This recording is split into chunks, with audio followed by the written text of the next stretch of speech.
scene dedicated to women in metal. And I give you the business card. There you will also Wonderful. find Thank you. our interview later. Great. So, let's start with the questions. Thank you so much at first for doing the interview with us. My pleasure. We are here just before the show tonight. How do you feel? Good. Yeah, I'm feeling pretty relaxed. We had a good start of the tour, like no major first day of the tour disasters. Oh, good. That's a no. Yeah, fine. Are you excited about the rest of the tour? Very much so. Yeah. I mean, we are taking a lot of the new tracks of Moonbathers on the road with us, and it's always nice to be able to perform new tracks and have a set list that is very exciting for us to play as well, because there's so much new stuff in it. It's really neat top focus, you know? So it's interesting for sure.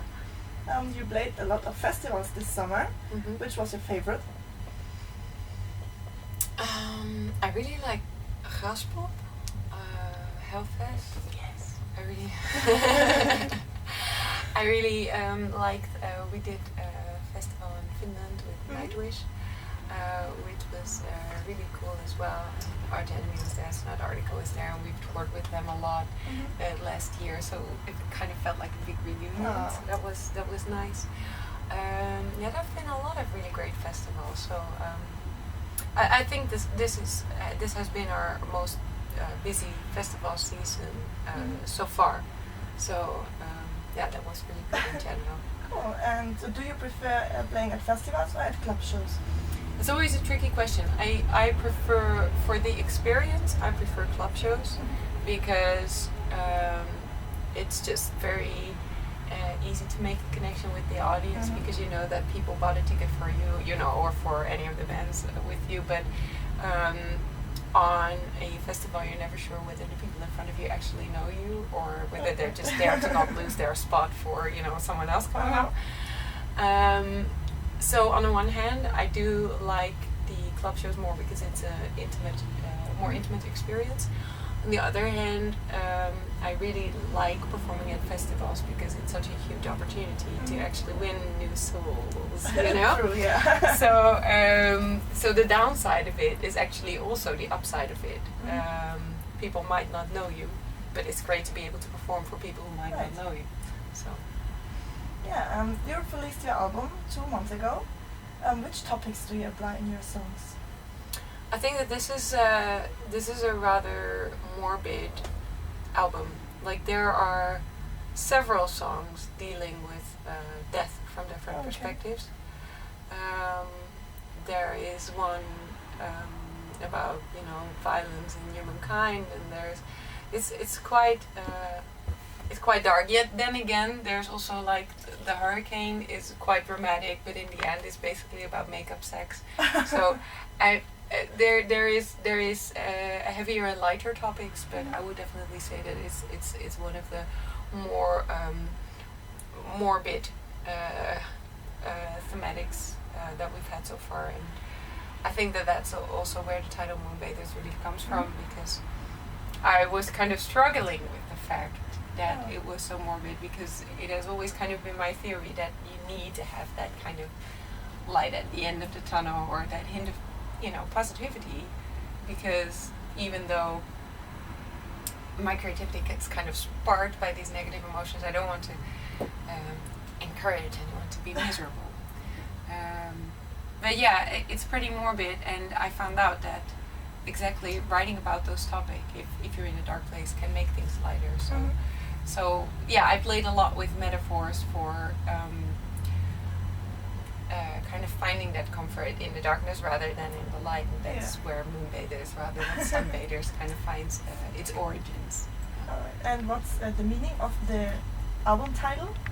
So yeah, that's basically it. It's a metaphor for those who find that comfort in the darkness rather than in the light. Oh, okay. In your song Hands of Gold, you collaborate with Alisa White-Glass, like you already did in the past. Yes.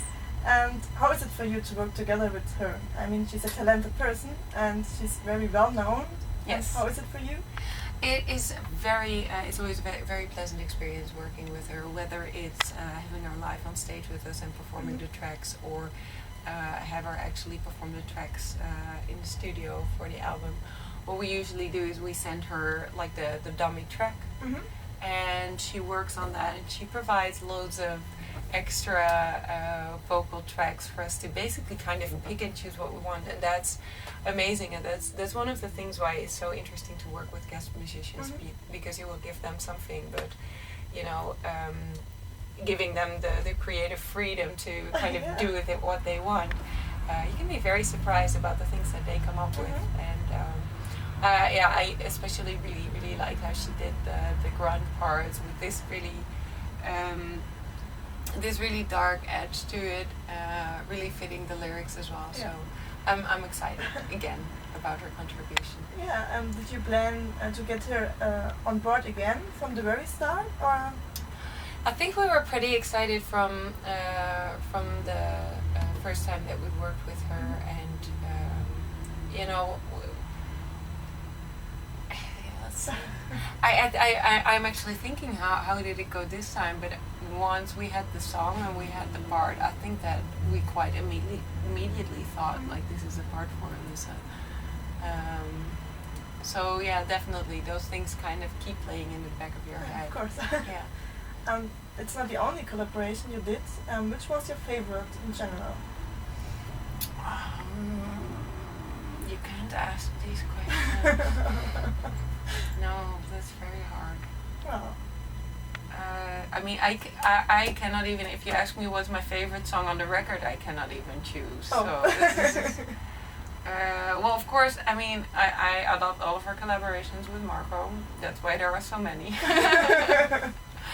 And yeah, and actually the same goes for you know, the ones in the very start. I have very fond memories of, you know, the songs with Sharon and George and Liv and well, Alyssa, obviously we just talked about it. I mean, it was absolutely great to have her guest on the album. Burton C. Bell, I'm actually very excited to have him finally perform Where Is the Blood with us on the 10th of December during our 10th anniversary show. We've never performed that song with him live before, so that's really going to be a first. So now I can't possibly choose between the guest performances. Okay. They all have like very special places. Okay. Yeah. I saw Heidi Parian revealed a new poster for an upcoming album where you and many other well-knowns collaborate together with her. Can you tell us something about this? Yeah, actually, I was approached on quite short notice before the deadline, whether I could sing a part on a track. It was actually really cool because on Moonbathers, for the first time, I really worked on my humble little home studio. Like it's not much, but it's got, you know, basically the equipment to do the proper recordings for the album. And Moonbathers is the first album where I did a couple of the songs I recorded and edited and did everything of the vocal recordings just at home by myself, and that was a challenging experience because all of a sudden you're not just singing, but you've got to take in all the technical parameters that usually you have someone else for to take care of. And well, let's say there's certainly room for improvement how I did it. But it was very nice to be able to do that. And when Heidi approached me, there was very little time to do the performances, and for me it was so cool to be able to say, yeah, sure, I'll do it, and I'll have it this afternoon. You know, that was just. And it gives a lot of freedom as well, because we were able to go back and forth. There were some grunts on the track, and I think they didn't know that I have been experimenting with grunts by now. So once they got it back and I said, you know, I could do them, I went back into the studio a couple of times to actually record some extra grunts for it here and there. So it was a very nice collaboration. We've been going back and forth very easily. I like the track. It's very big in contrast. Like the verses are like really intense and the choruses are very melodic and nice. So yeah, it was very nice to do the collaboration creatively, but also for me, you know, technically I was just really proud that, you know, I could go back and forth so quick and deliver So that was cool. Yeah, I'm curious about to hear it. Yeah. In the past 2 years, you've been busy with touring. You were on the road with Wooden Temptation, Nightwish, and other famous, well-known big bands. How was this for you? Did you expect that you would be able to go on tour with such great bands? Yes. Yeah. I mean, no, but that might not sound like humble enough. But as a band, I think that all of us are very ambitious. So there is an upside to that, and there's a downside for that. The upside of it is that we work really hard. We have no 9-to-5 mentality. Like we call each other for work in weekends and close to the middle of the night. Like we really work very hard to achieve the things that we want to achieve. The downside of it is that whenever we do achieve something, we are like, okay, now let's go for that, So at one point, when you're working for 10 years, you do expect to grow, because for all the energy that you're putting in, you expect to get certain results. Is not a good word because it sounds too business-like, but you start putting your aims higher and higher. Yeah, right. So yeah, at one point I was hoping and expecting that we do that, so it's very nice that we actually did. And while you were touring with them, you built an international large fan base. Now you are going on tour as a headliner. What's the best thing about this, and what's the worst thing about this? I think the best thing about it is just basically the fact that we get to perform our entire set, that we really get to be I don't know, sometimes when we do support shows, you have like 45 minutes or something if you're lucky, and it goes so fast that you don't really have the time to breathe or stand still with what you're doing, and you know that there's people there that you have to convince that may not know you, so you basically go high energy all the time, and then you're off the stage and you're like, okay, what did we do, Sometimes for me, the experience of doing a short show, and I have the same on festivals, it just feels too quick. So the best thing about it is to be able to do the entire show with a curve of high intensity, low intensity, jumping songs, listening songs, that I really like. The downside of it for me is mainly that it's just physically very challenging. So because the songs also on this album are for me physically very challenging. Like it's all loud and high, and I've been taking training for it, but I really must take care to try to sleep enough, and to drink enough, and to eat healthy, and to not drink alcohol. And I mean, if you're on a support tour, like you're the last one who has to be in the venue to do your sound check, and then you're the first one on, so the rest of the day you're just free, and that's quite relaxed in a way. And headliners are in the venue first, out of the venue last. And so it's just basically a heavier schedule, so it asks more physical preparation, especially when the body is the instrument. You cannot really allow yourself to get sick or tired, so that's always the fear in the back of my mind. After 10 years, are you still nervous before you go on stage? I can get nervous from tiny little things. Like I'm not, it's not the standard for me to be nervous anymore, but I can become nervous if I have an item of clothing of which I'm afraid that it will fall off or out, or I can get nervous if there is someone in the audience who I know is, whatever, looking to see if we can perform on a festival, those kind of things. Or I can get nervous if someone gives me a weird look and I'm like, is there something wrong, So I don't really get nervous for the general idea of singing on the stage anymore, but I can just get nervous from the little things. Okay. Or if there's just like the show that we did at Luxor, Arnhem last week, I was nervous there because it was really the first time that we were performing all of the new songs on stage. So there I was kind of nervous. Okay, yeah, and do you follow a ritual before you enter the stage? No. No, I do some basic vocal exercises. I drink shitloads of water. I've learned this from Tony from Sonata Arctica, because I was always wondering what to drink, because I mean it's always good to drink water because you're hydrated, but it doesn't really smooth your voice, and I try not to have too much honey because it's not really vegan friendly. Yes.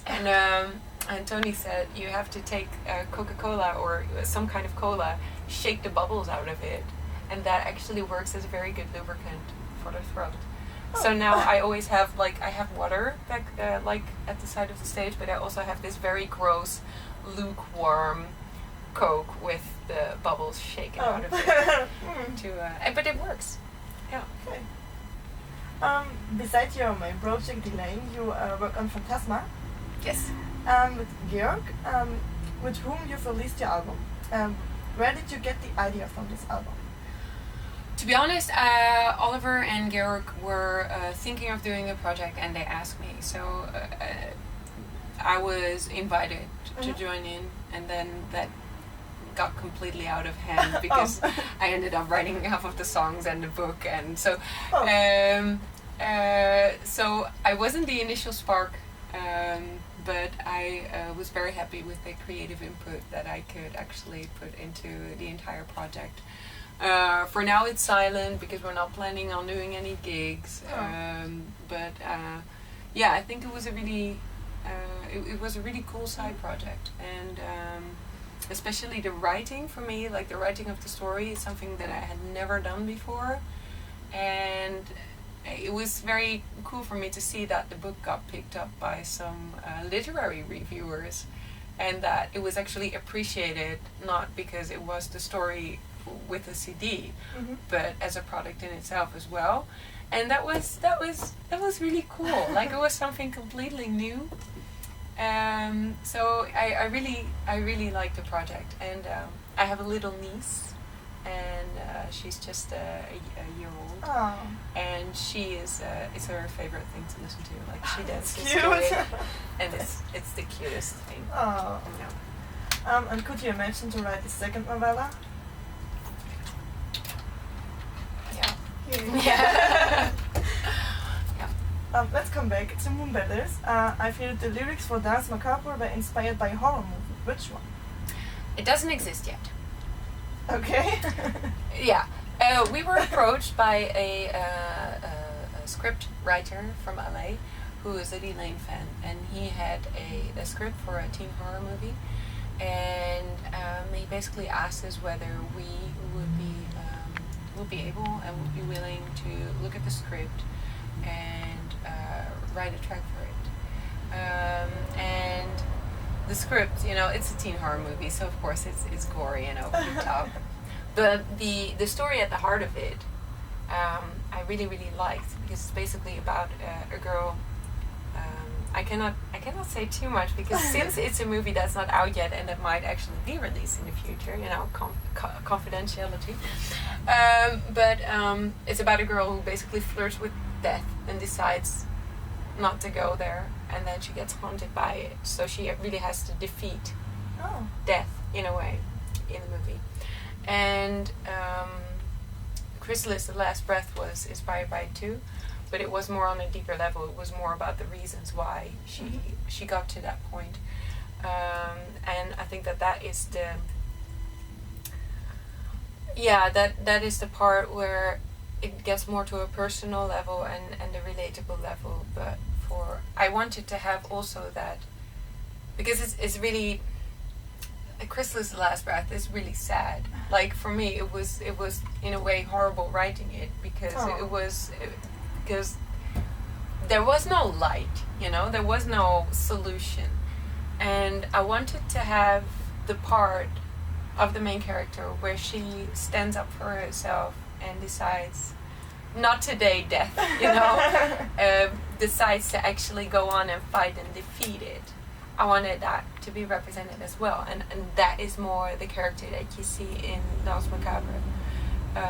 That she is really like a face-off with death, where she says, you know, in time, but not today. And I wanted to have that powerful feeling as well. So Sounds interesting. it is very interesting. I wish I could have you all read the script, but I can't yet.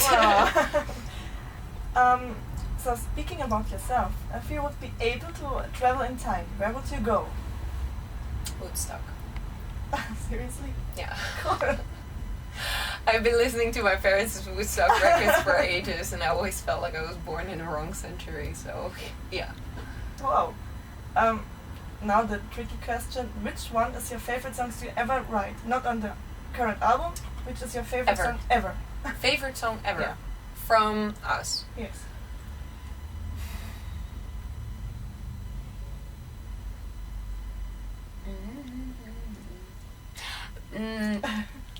I think that We Are the Others is my favorite song, not even so much because of we did, but because of what the song did.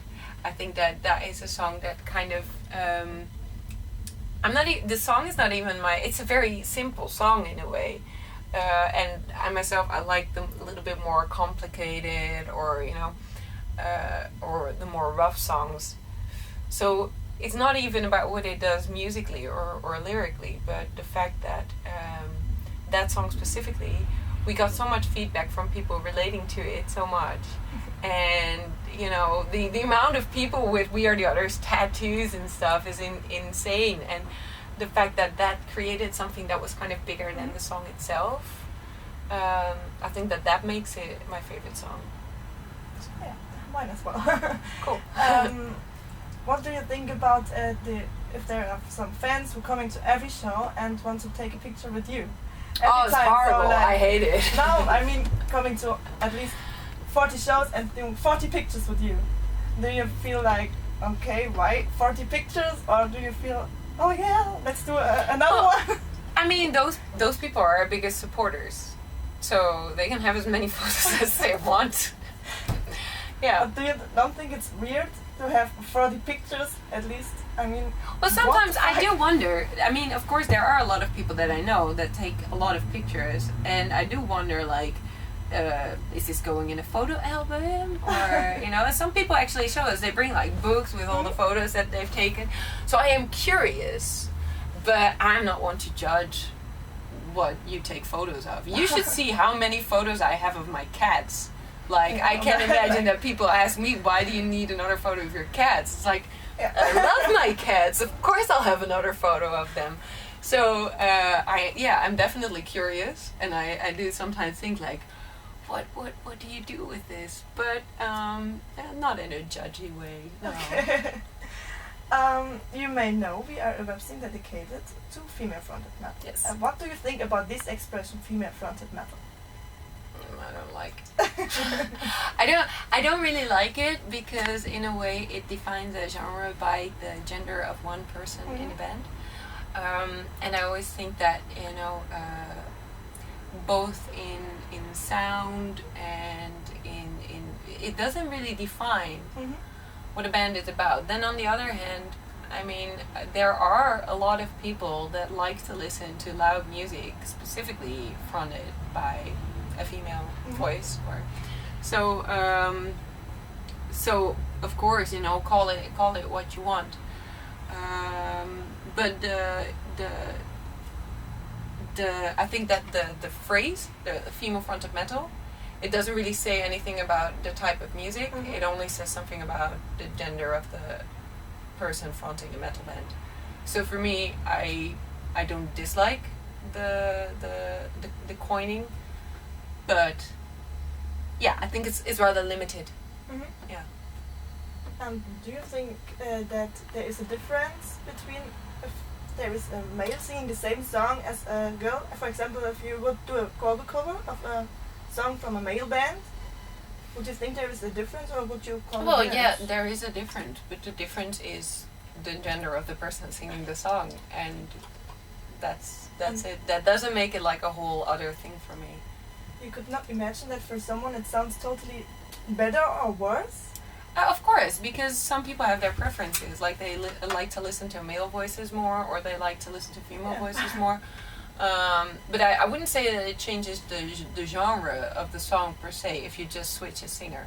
Mhm. So that's kind of the... I do understand why people use it as a signifier, but I wouldn't call it a genre. Because it basically only says something about the gender Also of the not one a person. genre, it's just Yeah. it's just a phrase to tell people what I'm listening to. Yeah, because exactly. I don't want to tell them 100 bands I listen to. So yeah. But I do imagine, for example, there are certain bands like Camelot or something that have more in common with what we do than certain other bands who are called female fronted metal that do completely different music. And still a lot of people would put us in the category with those bands just because they have a female vocalist. And not with other bands who sound much more like us but have a male vocalist. So that is kind of the I think that's the challenge of the term. Yeah, right. If you could choose, with which band would you love to tour?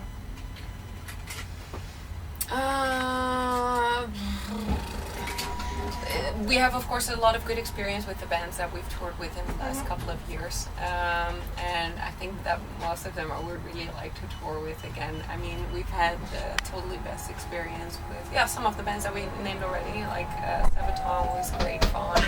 It was great touring with Nightwish. It was great touring with Within Temptation, and I actually heard yesterday that a lot of people who were there in Cologne came because they saw us when we performed with Within Temptation there.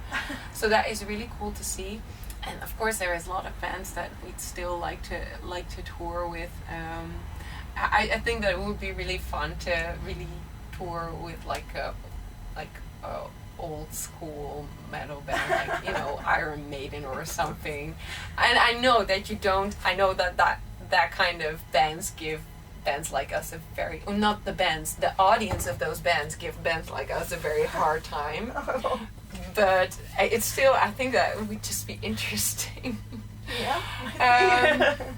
But yeah, if I would go for a comfortable option, I would be happy to jump on a tour bus with any of the bands I just named, and loads of bands. You know, I would also really like to tour with Arch Enemy, you know, and have Alyssa be able to jump on stage like we did when we toured with Nightwish, and Marco was able to jump on stage. You know, those kind of things are also really cool. If you've worked together before, then you can do those kind of collaborations. So yeah. Awesome. Let's do some spontaneous answers. Okay. Sushi or pizza? Sushi. Beer or wine? Wine. Sofa or Chardonnay. Sofa or workout? Workout. Musical or opera?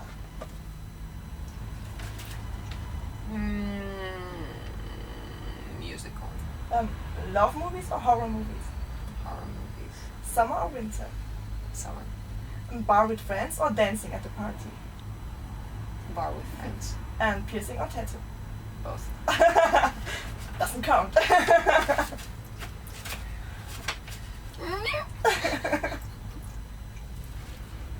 Tattoo. Okay. Yeah, if someone was telling me today you have to either remove your piercing or you have to get your tattoo lasered, I would rather take out my piercing. So. Okay. Last but not least, is there a question you would love to answer but nobody ever asked you? Be creative.